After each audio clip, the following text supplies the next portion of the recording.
Ghost Dog, The Eyes That Never Blink. The first step into darkness.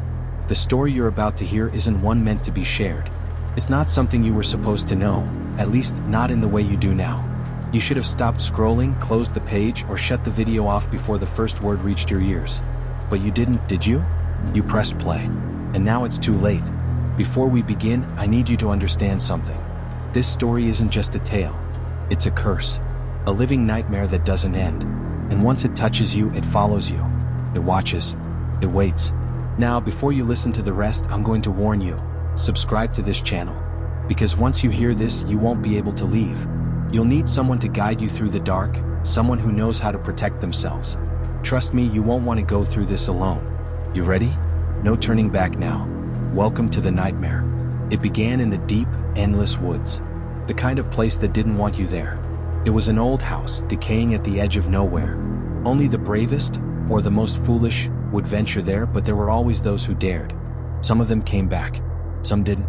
But for Michael, it was the promise of the unknown that led him to that cursed place. He had heard the whispers, stories told in hushed voices by those who had seen it and wished they hadn't. A creature. A thing. A ghost dog.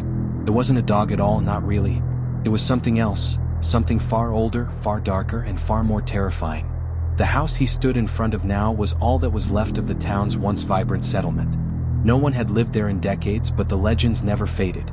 The locals spoke of the eyes that never blinked, eyes that followed you long after you turned away.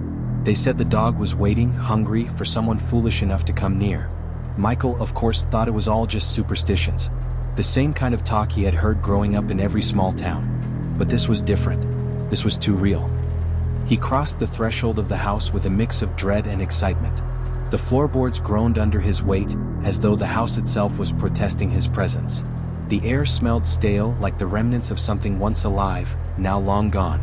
The walls were stained, cracked, and peeling, silent witnesses to the horrors that had transpired there long before Michael set foot inside. He paused by the window and looked out at the dark woods beyond, feeling the eerie weight of the place settle over him. That's when he saw it, just a flicker, a shadow that shouldn't have been there. The eyes. They glinted from the darkness outside, two spots of pale light staring at him from the woods. It was subtle at first, barely perceptible, but as his eyes adjusted, the shape of the creature began to take form. A massive, hulking figure, its fur matted and dark, its eyes wide, unnaturally so. They never blinked. They just stared. Michael's heart skipped a beat. He turned quickly, but the room around him felt suffocating, the walls closing in.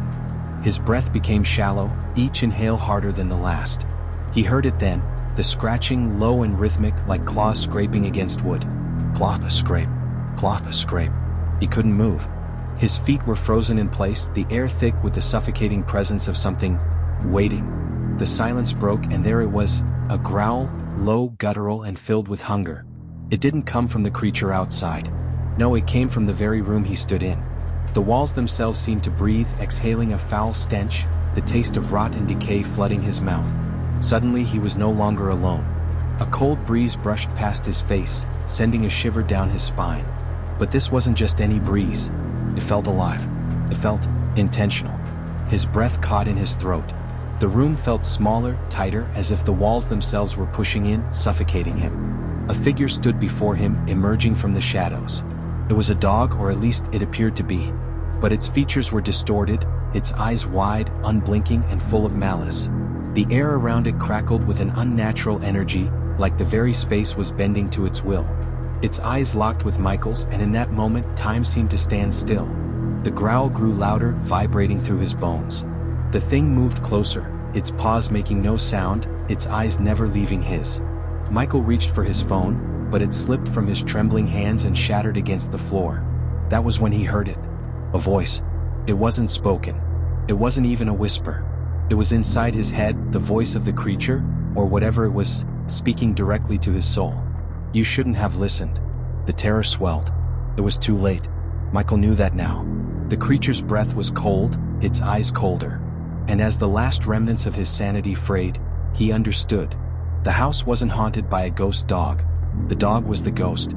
It wasn't a warning that had been passed down through the generations. It wasn't a story. It was a curse that latches onto anyone who dares to uncover it. And now Michael was part of it. The eyes locked with his once more. There was no escape, no running. And that's when it happened.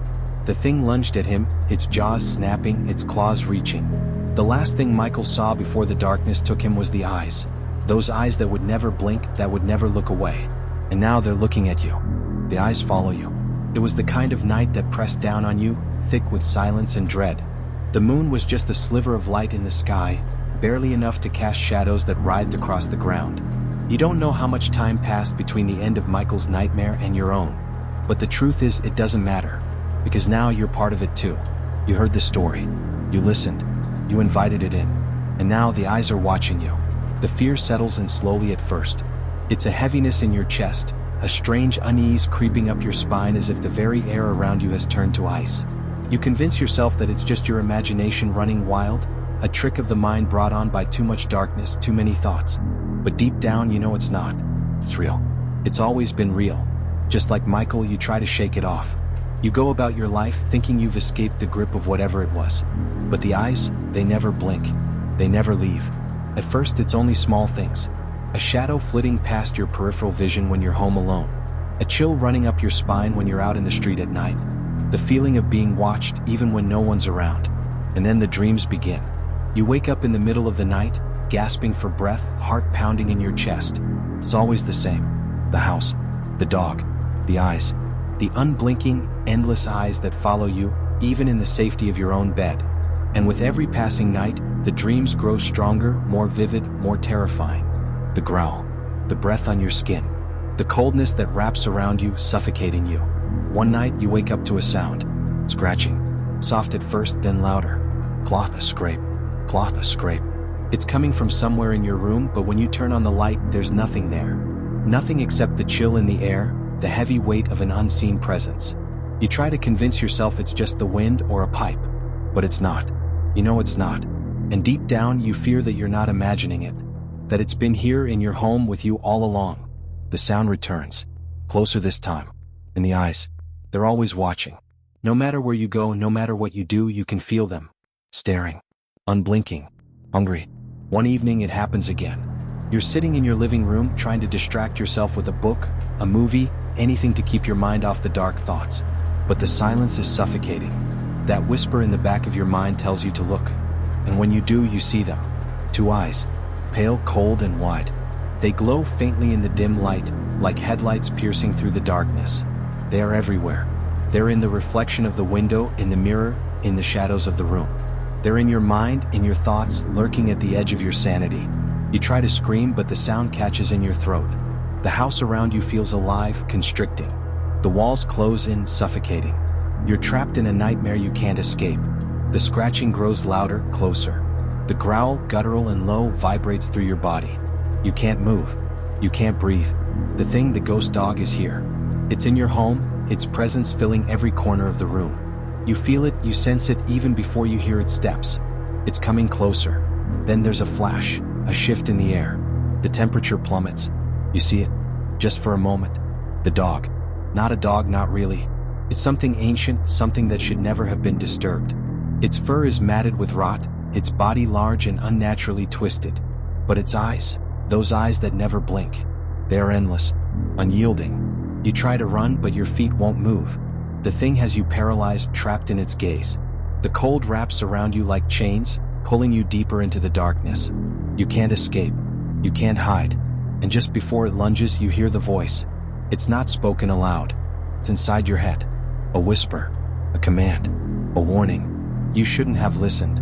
The growl turns into a snarl, and before you can scream, before you can fight back, the room goes black. When you wake up, you're back where it all began. The house. The eyes. And the curse that never ends. But this time it's different. This time you know the truth. You can feel it, can't you? Those eyes are on you now. They're never going to leave. And maybe, just maybe, they're not just in your head anymore. You've heard the story. You've lived the nightmare. And now you're part of it. Don't forget to subscribe.